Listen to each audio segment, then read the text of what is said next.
All right, so this is video two, I'd say, on the Sky Include channel with Matt. Matt Zipkin. He's a really awesome guy behind the scenes and a lot of the groups and making sure the protocol is moving along well, and Handshake and has given a lot of presentations and sharings in various forms. So thanks for coming back on and bearing with me and some of the not so technical people probably tuning in today.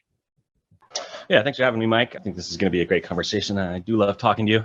Yeah. It's early in the morning here where I am, and it's late in the night where you are, and putting this together. It's great. We're making it work. And yeah, right. I got the ledger too. We did a video on that. Nice. Yeah. Awesome. And it's the clear one, which is a new thing that Ledger does. So you could look at it and see if somebody has inserted malicious hardware. But I'm glad you got that and we're able to play with it. Thanks. That's important stuff. Made it into China through the firewalls, physical and online. Yeah. So today's topic is DANE, D-A-N-E, which is about security. And there's a few different, we don't have this format, it's really strong structure today's outline, but basically I think more of a 101 for a marketer, some people are saying why can't we just get this to resolve on browsers, just get the names to resolve, even right now there's HNS 2.2. I think you can't use SSL with that or others. There's other solutions, but it's challenging in Handshake to have the SSL. And I may be even saying the wrong terminology, because there's HTTPS, SSL, and now there's DANE. And I don't know if they're related or not, but I think in my brain they're categorized under the same concept of security on the web. Is that kind of correct? Yeah, and I'm gonna put a disclaimer in here too that I am also a student of all these technologies. I've only been learning about them for the last couple of years as I work on Handshake, and there's other people in the community that know more about the technical details than I do. So I think you and I should have a conversation with some sort of general concepts, and if people should take this conversation with a grain of salt. Maybe I say TLS when I mean SSL. Those kind of things, look it up and make sure you get the details right. But you and I can talk about the concepts today. I think that'll work out well. Yeah, no slides today and no screens. So it's trying to keep it simple. But I think before we dive into it, I know you've been you said it pretty much transparently that you're willing to be a little bit difficult on it. We want to have security, not just adoption without security. We want to ensure that it's secure browsing. We don't want to allow this to have hackers or spammers to infiltrate this Handshake network, right? We want to maintain security, and I believe DANE is one of the main ways of doing that. Right. Yeah. So DANE stands for, I think, domain authentication of named entities. It's okay, what does that mean? And so it's mentioned in the white paper. And one thing I'll say about Handshake and the founders is, I'm not sure if I heard this from one of the founders explicitly or just through conversation, but I think the original goal of inventing Handshake was to replace certificate authorities. And the DNS stuff was their means to that end. So we all think of Handshake as a decentralized root zone. It's probably the first thing you tell people about Handshake is that it's a naming system. It's for DNS. And I think that ironically, actually, it's a means to an end. What Handshake really is an attempt to replace certificate authorities. Yeah. And to do that, we need our own naming system because that's how certificates work. Yeah. So that's. So I'll try to, so it's two parts. Yeah. We all talk about the root zone and ICANN. Everybody thinks down with ICANN, whatever. We don't need this central authority controlling the namespace.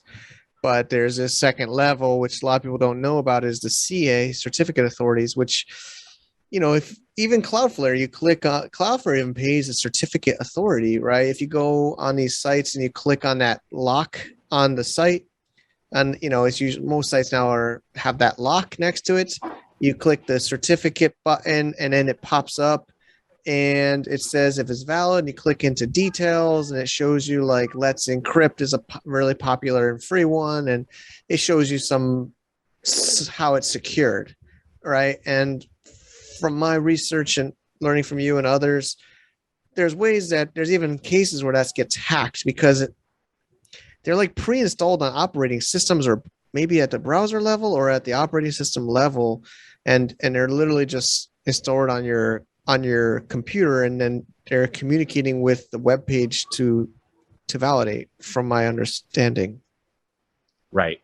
So the important thing to know about, so basically, like when it comes to internet and like browsing and security, there's basically two completely different systems. You can think about, I don't know, something with two systems in it. Your body's got a circulatory system and a respiratory system. Yeah, there's some connections there, but they're different organs doing different things. And DNS, when we think about names connecting to IP addresses, that's, ICANN and name servers, and you can go to GoDaddy and get a name. And that's how when you type a name into your browser, the browser knows which IP address to get the website data from. That's one whole system. There's a second system, which is for security, and we'll go into the details, but basically it's rooted, it's not ICANN, it's not GoDaddy, it's not DNS, it's a separate system called Certificate Authority. And like you said, so I have a MacBook Pro in front of me. There's an application you can look on your own computer. I think it might be in Utilities, a program called Keychain Access. And you can you open it up and you'll see there's, hundreds of certificates, companies like VeriSign and like that, and Veritas, and they're all in there. And these are public keys. So as cryptocurrency users, we shall have this concept of like public keys, right? Like you tell me your public key, you keep your private key secret, and we can do some secure stuff that way, So that's what these certificates are. A certificate is a public key. It's very, very simple. You can think of it like a Bitcoin address or a Handshake address. It's an identifier that you can sign something with that nobody else can sign something with. And if you sign something with your private key, I can take that signature and the message and public key and verify that message was signed by you. That's how Bitcoin transactions work and how Handshake transactions work.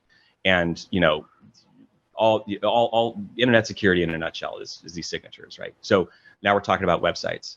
The idea is when I go to bankofamerica.com and I type in my password, I don't want every computer on the internet knowing that. Oh, you know what? Let's take a step back, because this is a metaphor I've always wanted to explain. The internet, okay? The internet is a baseball stadium.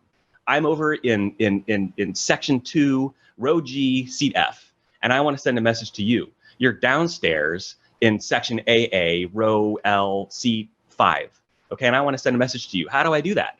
This is how the internet works. I write the message on a postcard that anybody can read. I hand it to the person next to me, and I say, can you get that direction? And they look at it, and they're like, sure. They hand it to the person next to them, who hands it over to section F. Someone runs downstairs, hands it to section G, who hands it to section H. They get it all the way to you. And every single person who touches that message along the way can read the data, because I'm just handing it to them. And and there's a program called Traceroute that's on most operating systems. And if you type traceroute google.com, it will give you a list of all the computers between you and google.com. And it's just like that baseball stadium. You're just passing a note, like passing a note in class. Anybody can read it. Interesting. Yeah. So like this conversation we're having, like it's not like it's not a tin can telephone. It's not like there's a wire from my house directly to your house, obviously, right? Mm-hmm. My data is going to my internet service provider that's connecting to some other internet service provider that's connecting to some undersea cable that's taking the data to China, and then there's a computer there and another computer, and finally it gets to your house and you can hear me talk. Every single one of those computers along the way has access to that data. And some might say that when the internet was built in the 90s, they made this mistake of not adding security right away. It was an afterthought, and now we have this legacy insecure system with security built on top. Okay, so we good so far? Yeah, I'm getting it. Okay.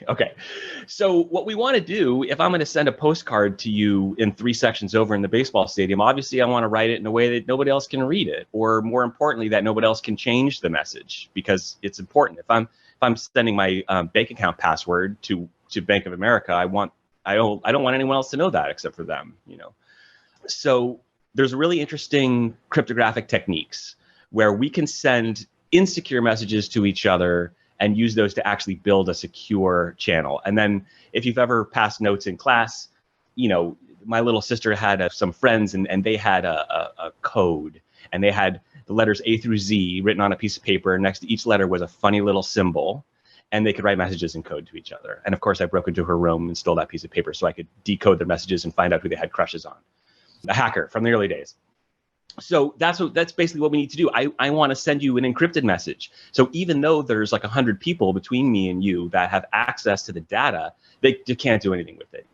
If they try to change the data, when it gets to you, you'll know immediately that it's been changed, and your browser will say, "Hey, we gotta break this protection right now. We're not looking at bankofamerica.com. Do not send your password. Do not type in your credit card."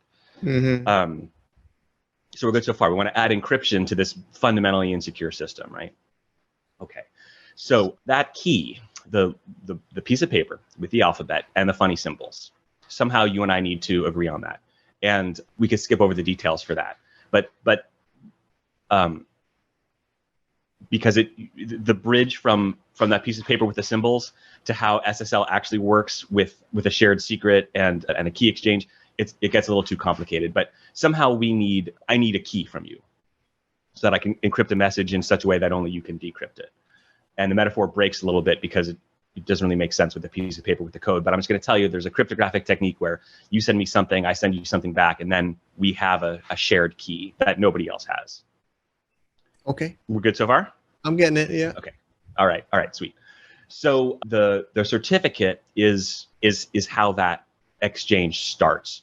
When you type bankofamerica.com or google.com or Zoom, the first thing that happens is your computer sends a message to that server and says, "Hey, give me your public key, give me your certificate," and that certificate gets sent back.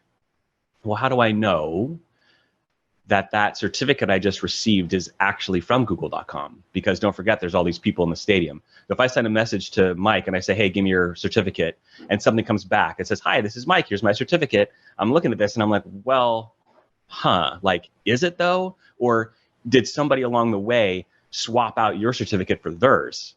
And then I'm actually encrypting messages to this man in the middle, and they can read the message and re-encrypt it to you. So you think you're actually talking to me. I think I'm talking to you, but there's this man in the middle. And if you Google that term, you'll find tons of resources about it. I researched this a little bit more too, yeah. Yeah. Okay. So that's what man in the middle attack means, or woman in the middle. It just means that there's some entity that has access to our channel, that accepts messages from one person, does something with it, basically impersonates both people, and can eavesdrop on the entire channel, even though you and I both think the data is encrypted. Got it. So let's rewind a little bit. I get this postcard from you in the stadium. It says, "Hi, my name's Mike. Here's my public key." How do I know that's actually your public key? The reason I know it's your public key is because at the bottom, there's a signature by Cloudflare. And nobody else can forge that signature. Nobody in the stadium can sign the way that Cloudflare signs. And I guess, to extend this metaphor, you might say the reason I can trust Cloudflare's signature is because I walked into that stadium with Cloudflare's key, with some way to identify Cloudflare's signature. Obviously, these metaphors are starting to break down a little bit. But that's the deal. I go to the Apple store, I buy a computer, I walk out of that store with Cloudflare's key in my hand. Cloudflare gave their key to Apple at some point. I don't know how they verified that the key came from Cloudflare. They have their own infrastructure for that. They installed the key on the Apple operating system. Apple signs that with their key, and like the hardware is set up in such a way that like only Apple software runs on. That kind of stuff gets deep. But as far as the baseball stadium metaphor, I walked in there with Cloudflare's key. I walked in there trusting Cloudflare. I didn't walk in there trusting Mike Michelini. I don't know your key. You could generate a new one every day. I walked in there with Cloudflare's key. I get this postcard from Mike Michelini, supposedly from Mike Michelini. It's signed by Cloudflare. That's how I can trust it. Now I know, or I believe with extremely strong conviction, that I'm holding Mike Michelini's key. I can encrypt a message with that, send it back to the baseball stadium, and no matter who touches it, I know that when you get it, it will either be the exact same message I sent you, or you will be able to immediately detect that something is wrong, and vice versa. Got it. Cool? Yeah. So, okay. What about I think the other element that maybe is worth bringing up, or is it not, is the fees. They just collect. There's free. The Let's Encrypt has been amazing, free, right? But before Let's Encrypt, you had to pay, I think people still pay, but, luckily we have this, I don't know how many years Let's Encrypt has been around, but before that you had to pay, and there's still, the other ones still charge. But you got to right? pay these And, people for it too, right? yeah, and it's their convenience charges. Like if you have a name on GoDaddy, you can click a button that says I want to add an SSL certificate to my name, MikeMichelini.com, and they'll be like, sure, it's $200 a year. And Yeah. like, yes, you could do that for free using Let's Encrypt. Yeah. But I don't know, have you ever actually used Let's Encrypt? Have you ever installed a Let's Encrypt certificate yourself? I mean, luckily, I some of these cPanels I use have it integrated in, and I can click it like what you said, but for Oh, free. okay. I Okay, awesome. Okay. some services have free ones. Okay, that's good to know. So that there are convenient options that are still free. So, and that's how it should be. But Let's Encrypt. I could be wrong about this, but Let's Encrypt certificate is also not installed on operating systems. Something about their key changed this year. I'm not sure if it's this, but there's a chain, right? So, and even Cloudflare's key might not actually be installed on the operating system, but somebody else signs their key. So there's this chain of signatures. There's like a key that's installed on the operating system, the root of trust, something that you were just born trusting. You just trust it. You just do. And then they sign a key. That key is used to sign another key. That key is used to sign another key, and so forth. So Let's Encrypt's key, I think, is signed still by somebody else. So I'm going to look at the certificate for Zoom. Yeah, so we're using Zoom.us right now. The certificate we are using to communicate right now is signed by DigiCert, Secure Server CA. That key is signed by DigiCert Global Root CA. On my computer, it has a little gold icon. That means it's installed in my system. So we are using a key that signed a key that signed a key for this channel. And Let's Encrypt, I think, is in there. So that means, like, maybe Let's Encrypt isn't a great example, but somebody has authority over Let's Encrypt. If, let's say, Let's Encrypt is signed by DigiCert or something, and Let's Encrypt starts signing Handshake domain names, or they sign, God forbid, like an Iranian peace movement's domain, and somebody's like, you know what, Let's Encrypt, screw you, you're done, and they just revoke their key, and all of Let's Encrypt certificates are suddenly invalid because of this chain of authority. Like, I doubt that'll ever happen, but it's a potential thing, and similar to the ICANN system, like if a TLD violates ICANN's terms, they're just gone. That's how authority works. Got it. Yeah. So Okay. so then it's more than just money, right? I mean, so the first is actually just the actual security, because there was some articles I've read that's in Europe. I think somehow there was a hacker. I don't want to say Middle East, but some other foreign country that somehow did a man-in-the-middle attack on some, I think, financials. I don't know if you remember this article, but they were able to hack so people thought they were logging in, but it was a fake certificate, but it looked like green and it had the safe check, and they logged in. Sure, you can find stories like this. Like my Ether wallet is a web wallet that got hacked a while ago, and a lot of times what gets hacked is the DNS, and then they were able to post a site that looked exactly like my Ether wallet, but it just stole your private keys. So the other thing is so the way Let's Encrypt works is like, let's say I get MatthewZipkin.com and I want a Let's Encrypt certificate. So I set up the DNS first so that MatthewZipkin.com points to an IP address. Then I have a computer at that IP address, and how the Let's Encrypt protocol works is basically I send a message from that computer to Let's Encrypt. It says, hi, I'm Matthew Zipkin. My IP address is 10.20.30.40. I would like a certificate, please. That message goes to the Let's Encrypt server. And they're like, okay, if you really are Matthew Zipkin at that IP address, we'll send you a certificate. So they look up MatthewZipkin.com in the DNS system, find my IP address, and send a message back, to that IP address, saying basically, here's a certificate. So if I say, hi, I'm Mike Michelini, and this is my IP address, Let's Encrypt will be like, first of all, no, you're not. Like, the IP address doesn't match what's in the DNS system. We're not going to sign their certificate. Or they could be like, we're going to look up MikeMichelini.com and send their certificate to that IP address. And I don't have a computer at that IP address. You do. But there are hacks. You can't really like steal someone's IP address, but if you can break the DNS, you can trick Let's Encrypt to send you a certificate, for example. Got it. So yeah, these kind of hacks are possible. And by the way, like, it's still the responsibility of the service operator to set up the security correctly.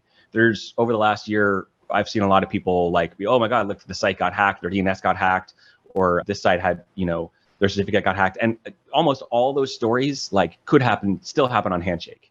There's very few of these stories are about censorship or authority takeover. Like the Handshake website can still be hacked. Users need to be cautious, and and the important thing is DNSSEC too, is the other thing, which is like the chain of cryptographic trust in the DNS system. So a lot of these hacks operate because they insert false records into the domain name system, and they're able to trick a certificate authority or that kind of thing. Got it. Somebody's angry outside. Sorry. It's like New York. That's all right. Yeah, it's quiet morning here, so we're good on that, except for the air conditioner. I kind of want to talk about, like maybe more a little bit more somewhat practical or business. Everybody, especially in the Handshake community, is fascinated with Brave browser or browser adoption. And a few months ago now, there was that blow up on Twitter that I kind of was in the middle of, but there's different parts of browser integration, right? So maybe do you think it's a good part where we move to the integration or the adoption now? Sure. I mean, yeah. Let's maybe talk about this is where all these people they want to pump their bags. I think like Brantley says about us, but of course everybody wants adoption. Everybody wants these browsers to be able to type in our name and it opens, right? So, right. But it's not just the resolver, right? So there's resolver and there's DANE or security, right? So maybe we could kind of talk about this as best. Sure. Yeah. Where to start? Maybe we should talk about what DANE is before we. Yeah, it's true. We still didn't really talk about. We kind of talked a little bit about the current system and the racket of EA. Racket. Yeah, and the authority I got that from JJ during HandyCon when he says it's CA it's a racket. Yeah, he said it's a racket.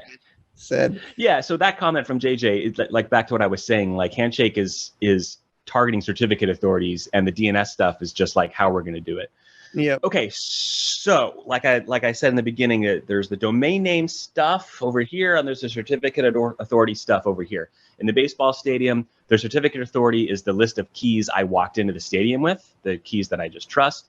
And the domain name system is the phone book, where I look up Mike Michelini and I say, oh, he's downstairs in section G, row H, or whatever. Two separate systems. I got one list of keys and I got one list of domain names. Okay, so it gets kind of interesting from here. The idea of DANE is to combine these things and make certificate authorities unnecessary by using the security in the domain name system. So what that means is, as people who watch your channel, I'm sure are familiar at least with some types of DNS records. Like you guys understand that there's a name and an IP address. A record, C name, stuff like this. Great, exactly. Yes, these are types of DNS records. A name, an A record is an IP address. A C name is like a different name to look up, and then you get the IP address from that name. Those are two types of DNS records. And probably the most important, because that's the whole point of the domain name system, is to figure out an IP address. But there are lots of other records, and text records. Of course, everyone knows about text records. So there's a whole other class of DNS records that were added in, if Buffer were here, he'd be able to tell me it was RFC 6053 or something, and it came out in 1998, that were added, as the internet was developing. It wasn't part of the original design. So there's these other record types, and they have names like DS and DNS key and RRSIG and TLSA.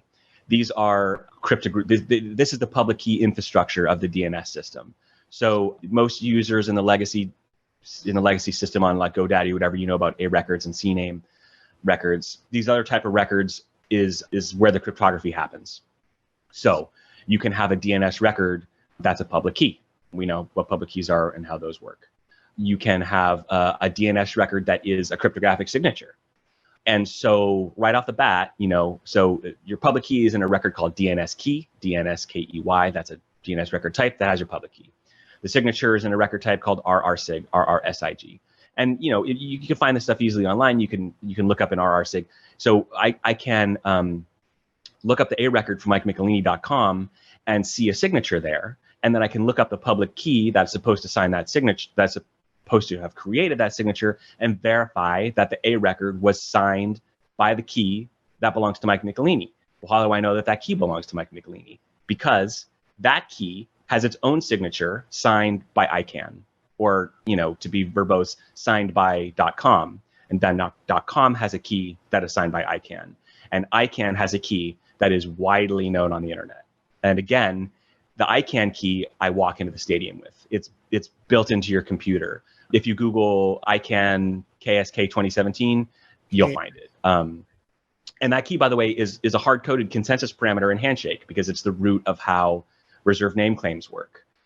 If that key was hacked or revoked, Handshake would have to abort reserved name claims.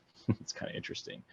And that key, if you've seen any of my talks about internet security, I've shown the video of the ICANN nerds in their basement in LA, and they've got safes, and they've got hardware module, and there's this like 3-hour-long video. They have this crazy process. It's like when the captain and the SO on a nuclear submarine are going to launch. They go through the whole protocol. They put their keys in at the same time. They got to do all this stuff exactly by the book, and it ultimately ICANN generates a private public key pair. They sign the root zone. Everything goes back in the safe, and people can verify. So that whole system of DNS, of cryptography in the domain name system, is called DNSSEC, stands for DNS security. And that's how, when I get the A record from MikeMichelini.com, I know that it is actually that, assuming I trust both ICANN and .com. And that key, the ICANN key, the one that's generated in the basement in LA, that is replaced by the blockchain in Handshake. That is very specific, targeted. We're not trying to replace the whole system. ENS is trying to replace the whole system. We're trying to replace DNS completely with IPFS and the Ethereum blockchain. Great. We're just got the bullseye, scalpel, head of a pin, thread through the needle, replacing one key generated in a basement by ICANN that secures the DNS root zone, replacing that by proof of work. So I don't need to trust ICANN's signature on something. What I do is I trust the blockchain. I verify the blockchain. And from there, I get the key from Mike Michelini. And then I can verify the signatures on Mike Michelini and so forth. Gosh. So the baseball stadium, we've covered DNS and certificate authority. And now back in the Handshake world, I've explained how the Handshake blockchain replaces the security just on the DNS side. And now we're ready for DANE. Are we ready for DANE? Let's do it, man. Let's do it. Okay. All right. This is great. There's one more record type I haven't mentioned yet, which is called TLSA. The TLS part of that symbol probably stands for transport layer security, which, like you're saying, there's TLS and SSL and HTTPS. For our purposes, those are all the same thing. You should just know in your web browser, if you see HTTP, you are not secure. That's just hypertext transfer protocol. When you see HTTPS, the S stands for security. And that S usually comes from certificate authority. It means that the certificate has been verified and we're using it, okay? So there's another DNS record called TLSA, and it is the hash of your public key. It's basically like an address, like a Bitcoin address or a Handshake address. It's a hash of your public key.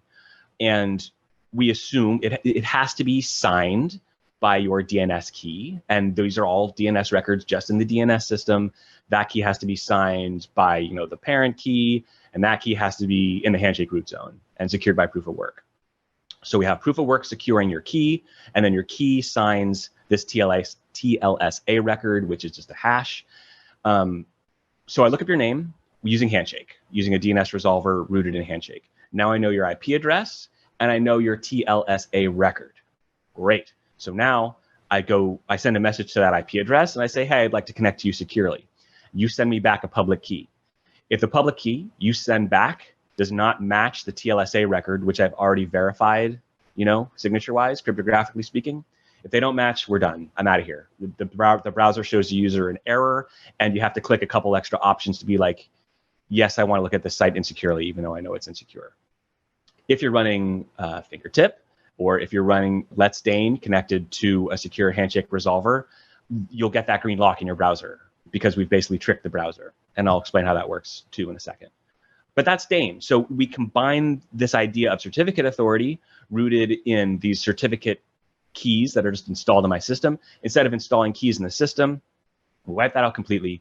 We trust a chain of signatures starting in the Handshake blockchain.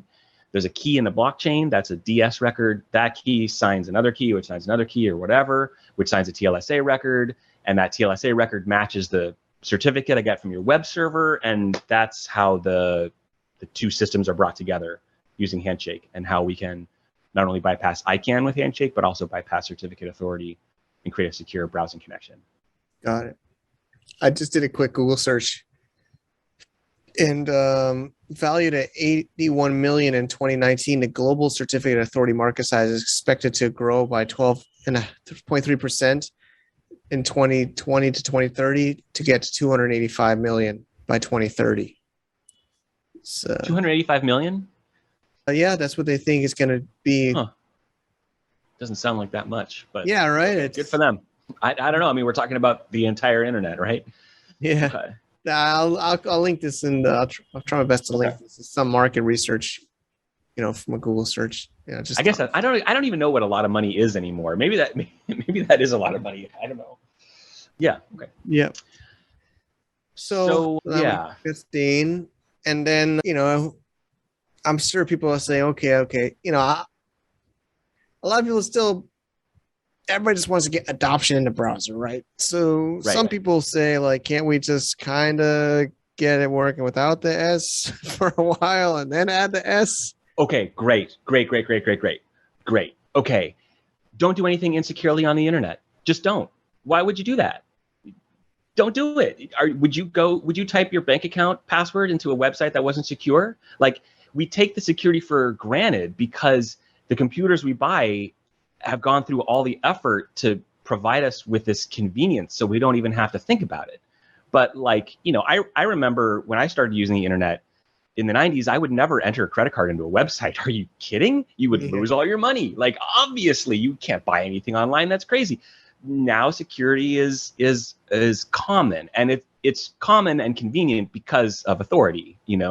That's the easiest way to make security convenient, is you just have a gatekeeper, and they have reputation. If Apple computers started installing fraudulent certificates and all of a sudden you couldn't browse on an Apple computer because it was so insecure, they would lose their reputation. Okay, so that's like the check and the balance.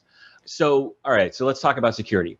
Here's what I've been saying kind of since the beginning about this stuff. Like, Handshake is fun, and if you want to have a D-link or put a website on your name without security, boy, that's fun. And you can go look at http://Mike Michelini and see a website there, and that's great. But, and here's the title of the video, okay? Oh, maybe. There is no business without security, and there is no value without business. Okay, you don't have to call the video that. That's my mantra. That's what it comes down to. If you want to have a fun website without security, that's great.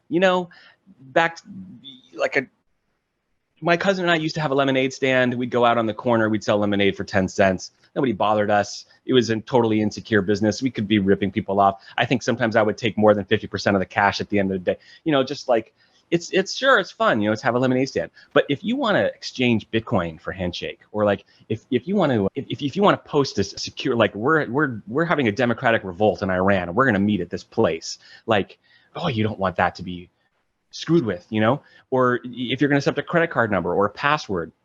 Like, I built Proof of Concept, which might have been one of the first. I don't think it was the first DANE secured website on Handshake, one of the first 5.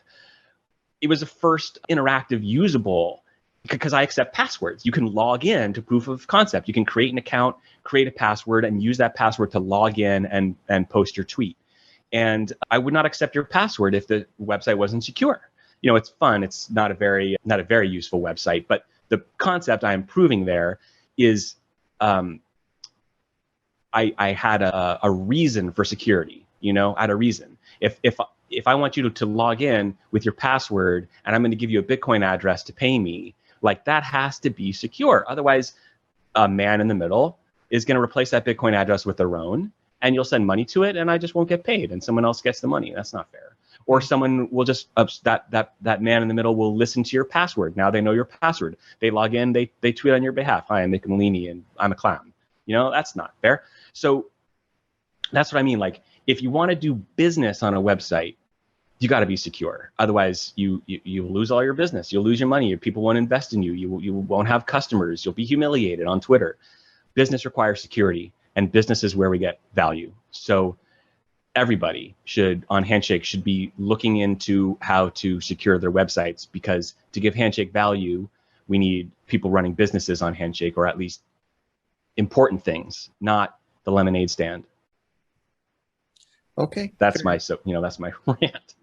That's good, but it's I don't know what to call it. Maybe you correct me, but it seems like almost a chicken or egg. Maybe it makes the barrier for mass adoption in browsers a bigger hurdle, because Right. we need DANE. And then I know maybe we can also talk about a potential alliance, and I don't know how that's going, or Sure. it's not just Handshake that should be in that. Yeah, let's land this plane, because I know this has all been set up to talk about browsers.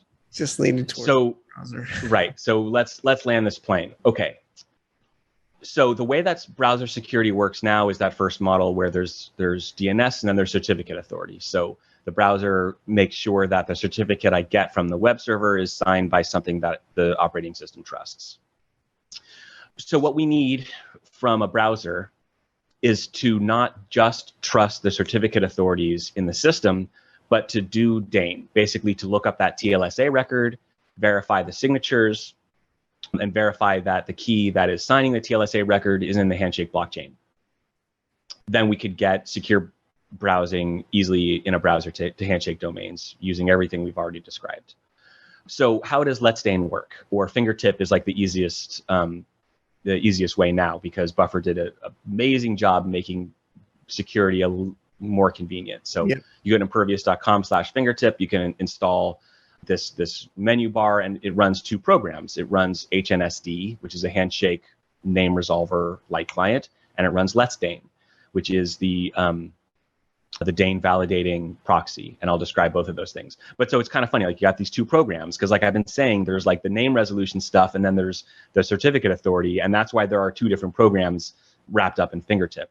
So HNSD, probably a lot of people already know. It verifies the block headers from the Handshake blockchain. It gets Urkel tree proofs. So when you ask HNSD for a top-level domain, it gives you the data that is in the Handshake blockchain. You can verify that it's in the Handshake blockchain. You don't need to download the whole blockchain. It's very lightweight, very brilliant. Most of the design of Handshake, and described in the white paper, is for this light client to work as easily and conveniently as it does. So using HNSD, basically we get the IP address and we get the key, and we can verify the TLSA record is correct. Then, Let's DANE is the brilliant part. So what Let's DANE does is it is a man-in-the-middle proxy. Let's DANE generates a certificate, okay? And the user has to install that certificate either in their operating system, or Firefox has a very awesome feature where you can install a certificate just inside Firefox. And this is a certificate that you are walking into the baseball stadium with. You're trusting it. You can trust it because you generated it yourself on your own computer using Let's DANE, which is open source, and you can read the code and verify that it's not doing anything bad. So you are now a certificate authority. It's like, that meme where the pirate is like, I'm the captain now. I'm the certificate authority now. Look at me. I have generated my own certificate. And we hand that certificate to Let's DANE or Fingertip. And then it becomes a man in the middle. So the way it works with Firefox also has this awesome option called where you can set a proxy information.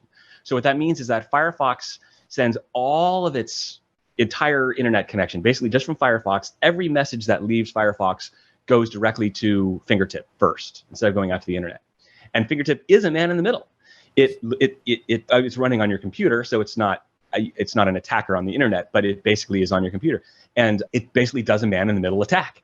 It goes out to proof of concept and gets that certificate and verifies the DANE using the records from the Handshake blockchain. And if it's valid, then Let's DANE replaces the certificate with its own. And the browser says, oh, proof of concept, this website is signed by this certificate that the user has just installed, so I trust it. And you get that green lock in the browser. So just to recap, what Fingertip or Let's DANE does is it generates a tiny little certificate authority just for you.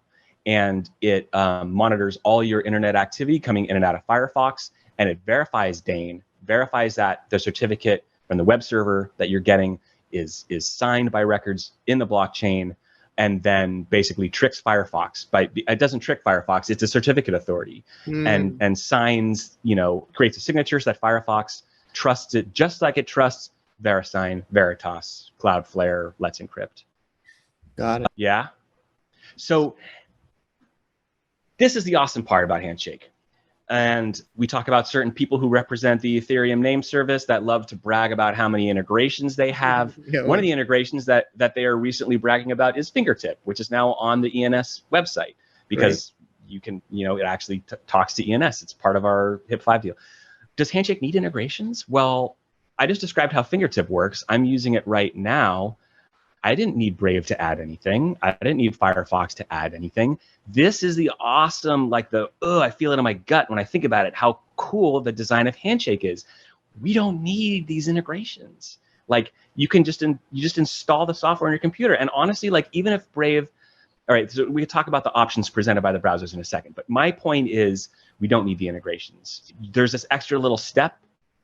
Basically, that proxy server, what we would need from a browser is this: to take that Let's DANE proxy server and just install it inside of Firefox. Make it one step easier. Instead of installing Firefox and Fingertip, you just install Firefox, or you just install Brave. And it doesn't need the man-in-the-middle proxy. It just does the verification internally. Right. So, and it's great. People are like, oh, which browser do I need for Handshake? Do you guys have a special browser just for Handshake? Is it like Tor where you need a special browser just to access the network? No, use a browser you already have. I got all my browsers set up. I got different accounts, different bookmarks saved in each browser. You just install Handshake on your computer, and all the browsers work with Handshake and without certificate authority. Is that understandable technology-wise, how the model works?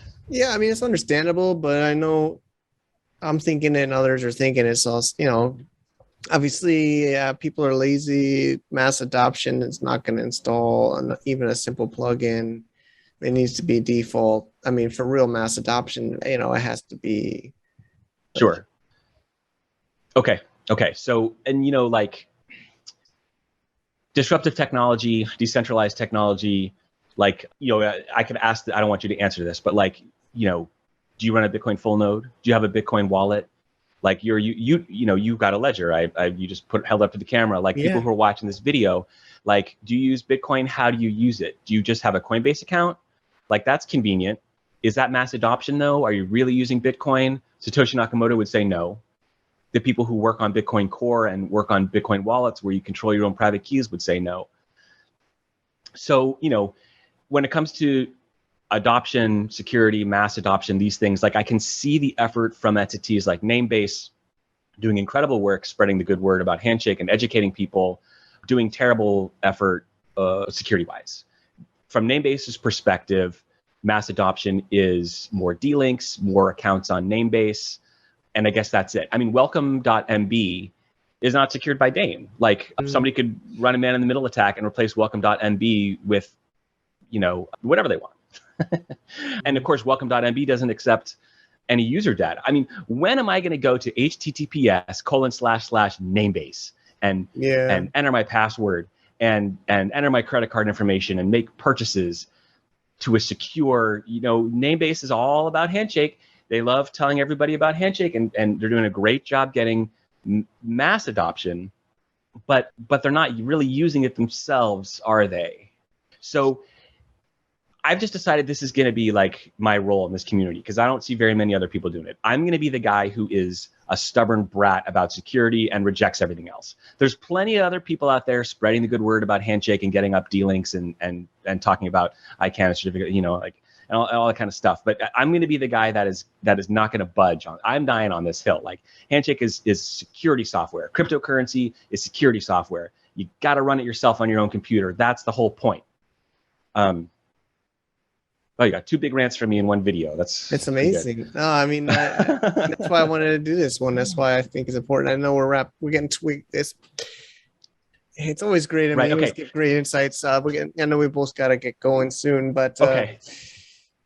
Should we finish up just talking about the status of browsers and mass adoption? I feel it's kind of become, especially with that uproar in Twitter, few months ago. I Okay. still feel like I kind of want to try to help Yes. close So that, move it closer. okay, so let's talk about Brave. Let's talk about unstoppable domains and ENS. If you look at Brave's source code, the buffer actually found this link for me. It's clear as day, and I've sent it to a lot of people on Telegram and stuff. There's this area of the Brave source code called decentralized domains or decentralized DNS or something. And if you look at it, it basically okay. But if you look at the source code, it's like this: if the URL ends in .eth, then request the DNS from https cloudflare-eth.com. If the domain ends in .crypto, then look it up at https unstoppabledomains.io. And like, that is the opposite of decentralized. Legacy DNS, legacy certificate authority, centralized gateway. That is what decentralized DNS means to Brave at this time. So the reason that, you know, when Brandon Ike said, hey, go ahead and open a pull request, we'd love to see it. What they want is something like this. If the URL ends in .hns, then look up the DNS record from https.namebase.io. Centralized, gateway, legacy DNS, legacy certificate authority. Mass adoption, sure. Then everybody can go to http:// Mike Michelini in Brave without installing any extra software, and they can get that name resolution. Is there transport layer security, HTTPS, SSL? No. There's no certificate authorities that sign certificates for Handshake names. And it's the same with ENS and unstoppable domains. This is why, like, we all need DANE, everybody. Unstoppable domains, ENS, Handshake, YAT, Butterfly Protocol, .btc, which runs on the Stacks sidechain on top of Bitcoin. All these decentralized domain name systems cannot get certificate authorities to sign their certificates. We all need something like DANE. And so, you know, I recently saw a tweet where somebody went to brantley.eth in Brave, and it's HTTP. It says not secure. Well, what are we doing here, people? Are we using blockchains for security? Are we trying to fight the power here? Are we trying to avoid censorship? You know, if brantley.eth was going to post the meeting place for our democratic revolution inside of your oppressive country here, and we go and we look at that website and it says, oh, you know, the meeting's over at this place, and we go and it's a trap. You know, like, it's fun. D-links are fun. Brantley.eth is a great place to see a link to his Twitter and whatever quotes and his images he wants to add up there. It's very fun. Do I trust the data I'm looking at? No. Would I send Bitcoin to an address I saw on that website? No. Of course, Ethereum has this other way of adding cryptocurrency addresses, which is more secure because it's in the blockchain. But we're just talking about the web browser now. And so this is why I'm pushing so hard for security. So, and this is also why it's so hard for browsers to do what we want. Yeah. If, you know, what Brave wants is a centralized gateway to resolve Handshake names. And it's hard because we don't do .hns. It makes it very hard for Brave. They would need a list of Handshake domains or a list of ICANN domains and maybe look up the top level domain if it wasn't on the list. And so implementation wise, that's hard. But, you know, like, I wouldn't pay Brave any money. I wouldn't recommend anybody in the community pay any browser developer money just to get that name resolution, because they're probably going to do it like this. You know, they're going to do it with a centralized gateway. And again, like, if there's people who think that mass adoption is more important than business or like value, the way that I'm describing it, like, go ahead. I'm just not going to participate in that. I'm going to be over here dying on my hill, which is security, activism, subversion, decentralization, you know, empowering the user. Stuff that gets me fired up, bro. I understand. It's cool. That's why I'm here. That's why I'm doing this. I know. I appreciate it, but I guess it's, you know, it's again a thought I'm thinking, and I'm sure others. I feel like maybe there's step one and step two. You know, like you know, you're going for the goal. You know, you're going for the Hail Mary kind of. You're like all or none. It seems like, right? I mean, it doesn't. I mean, I know what you're asking, and like, I've already said it a dozen times in this video. Like, it's not all or none. I understand there's this middle point where we could have mass adoption, but it's just the fun. It's the lemonade stand. It's the D-Link. It's the, like, look, I have a profile picture It's not But I business mean, though. Web 1.0 was no SSL. I remember it wasn't even that long ago. I was starting to figure out how to get HTTPS. Google wasn't going to index HTTP sites anymore, even if they used to just say you need SSL on checkouts, credit cards. I remember I had to have I made subdomains like checkout dot or shop dot, and then my main www was just content, and then I had to send them to a checkout page, or I even sent them to a website outside of my own domain for the checkout process, and then it was spit back to my site, leaving like PayPal, right? PayPal. I mean, no, even the original web wasn't secure, and then it became secure. So I mean, Yeah, yeah. And like I said, if you find yourself some of the graybeard hackers that were around, they'll probably tell you, yeah, we should have had transport layer security from day one. Like, it's just, we have the hindsight of how the internet works now. We know there's hackers. We know that there's cryptography and that it's accessible and easy. And yeah, I don't know what else to say. Like, I hear you. And if you represent an organization that's got a couple 100K, you want to throw it at Opera to get handshake resolution going, even if it's just the lemonade stand going through a centralized thing, just so people can look at the website, HTTP Mike Michelini, and be like, that's cool. I love it. That'd be great. People will, I can't bring myself to say it. People will think they're using Handshake, and that'll be fun. And maybe that'll encourage people to look into it more and bring them into the community and learn more. And maybe somebody will be like, wow, this is fun, but how do I build a business on this? Or how do I add revolutionary content to a website that it needs to avoid censorship? And that's when security will become more important. So, thank you for spreading the word and trying to bring people into the community and to Namebase as well. Obviously, we need people to get interested in it, and fun stuff is a good way to get people interested in it. But I'll be over here dying on my hill all right, about security. Thanks, buddy. No, you're doing great. We're all in this together, and Johnny's great at Namebase, and he's reminded us sometimes there's just debates, but I think we're all trying to get to the same goal, and that's what really matters. So, all right, I know. Actually, we both got to go.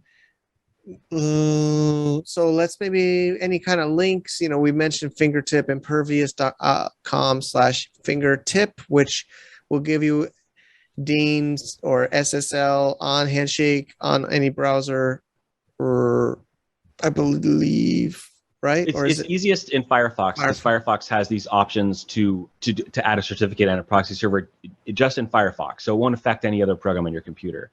There's also a video out there from a community member named Jamie Payne, and he illustrated how to use fingertip with Chrome and Safari. Awesome. He installed that fingertip certificate at the operating system level. Got it. Yeah. Okay. And finding you're finding more stuff. I guess obviously handshake.org is the official protocol site. And then you're everywhere, so people can find you in the Telegram groups and other places. Yeah, if you just go outside your house and yell, "Tell me something about Handshake," I'll be there. Awesome. That's perfect way. And thanks again, Matt. All right, thanks so much, Mike. Great talk. Cheers.